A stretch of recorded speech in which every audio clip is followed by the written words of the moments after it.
welcome back to my channel, Madam Puri. Oh, halo.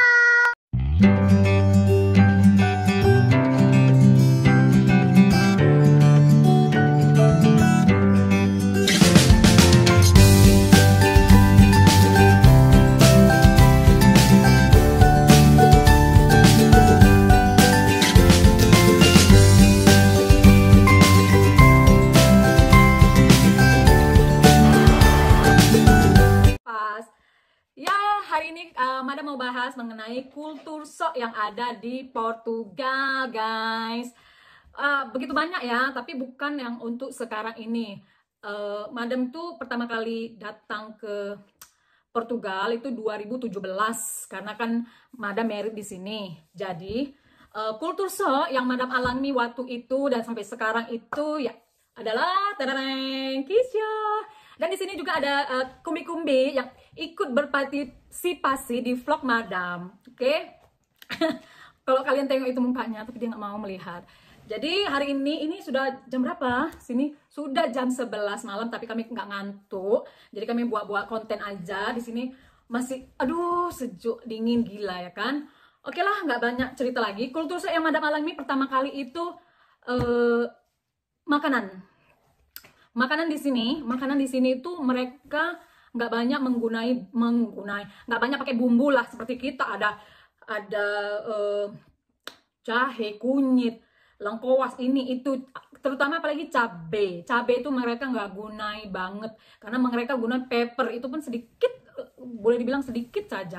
Jadi lebih banyak menggunakan itu garam.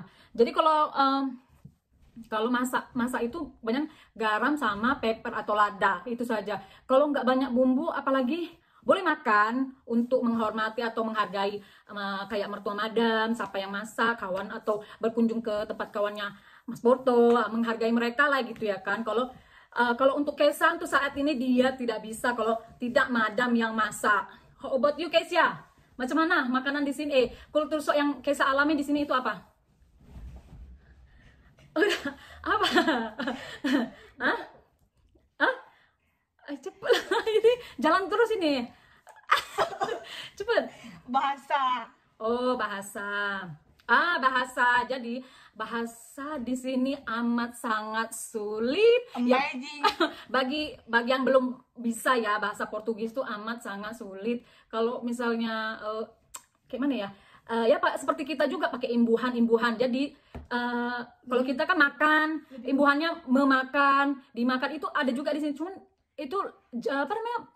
Di sini lebih banyak verb. Mau makan, mau main. Itu lain, kata-katanya itu lain. Jadi pokoknya banyak verb sampai berapa ratus.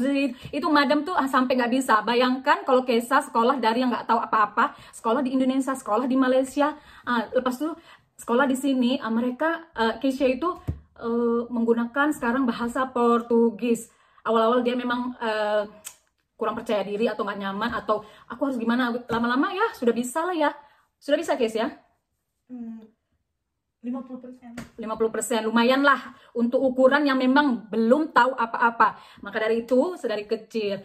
Dan dulu tuh sesudah Madam married, sebenarnya dia kan Kesha kan belum tamat SD. Dia kelas berapa, kelas 5 gitu, kelas 5 di Indonesia. Mas Porto bilang itu udah bawa ke Malaysia aja sekolah di sini. Tapi Madam kekeh udah sampai di kelas 6 aja, nggak apa-apa, gini-gini. Habis kelas 6 ada jasa begini gitu. Madam nih kadang keras kepala, nggak dengerin Pahan. Kalau stop di kelas 5, kita ke sekolah kan, angkat, ajak dia ke Malaysia. Waktu itu sekolah lebih bagus gitu kan. Waktu di sekolah Malaysia dia itu sekolah gunakan bahasa Inggris, karena kan dia sekolah private school di mana hari itu sekolahnya lupa. Equip itu semua ada Cina, ada yang dari Indonesia juga, ada yang dari mana-mana lah, ada yang dari Filipina gitu.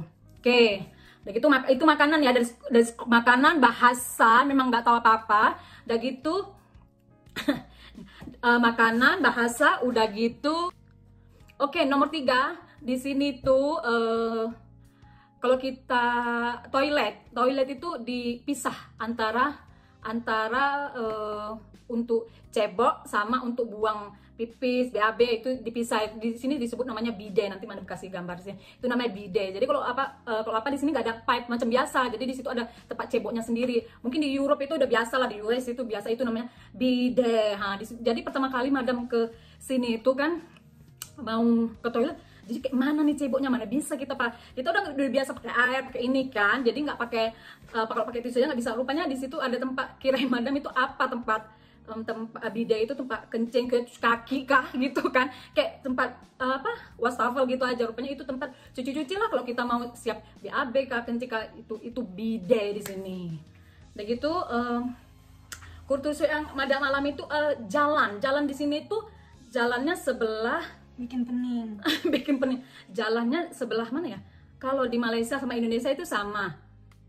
Di sini jalannya kita nyetir belah sini, nyetir belah kanan, tapi jalan di sebelah kiri. Kalau di sini nyetir sebelah kiri, jalan di sebelah kanan. Iya, jadi kadang sampai sekarang pun Madam tuh sering merepet sama Mas Pur tuh, salah jalan lah kita kesini.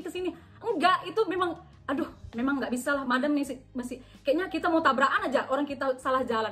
Jalannya itu masih apa namanya tuh?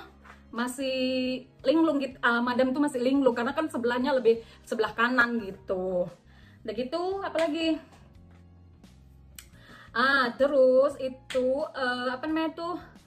Di sini tuh kebanyakan mungkin di Europe lah ya kan. Mereka makan, kalau kita kan sendok sama garpu. Mereka itu garpu dengan pisau. Mau makan, mereka ada sebagian makan pakai nasi, tapi nasinya tuh disendok pakai garpu, bukan pakai sendok. Kalau sendok itu untuk sup. Jadi yang nggak biasa Madam lebih guna makan pakai tangan ya kan, lebih nikmat gitu kan. Jadi di sini tuh apa namanya tuh, mereka apapun itu gunanya pisau sama garpu. Sendok itu hanya untuk sup itu. Terus di sini tuh jendela berlapis-lapis. Ini sama ini jendela ini, jendela ini. Ini jendela luar sama jendela itu berlapis-lapis. Karena apa? Karena di sini tuh terlalu sejuk sampai nggak tau lah. Begitu juga dengan apa namanya tempat tidur, selimut itu berlapis-lapis.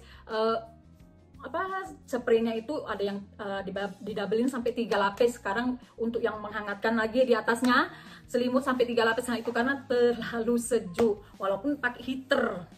Begitu kalau udah time winter, ampun lah ya kan.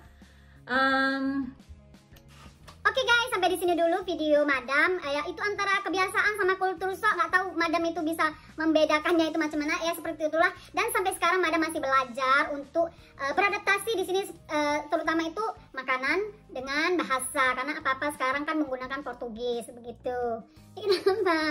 Jadi jangan lupa kalian itu komen, like, Subscribe video Madam. See you next video. Bye.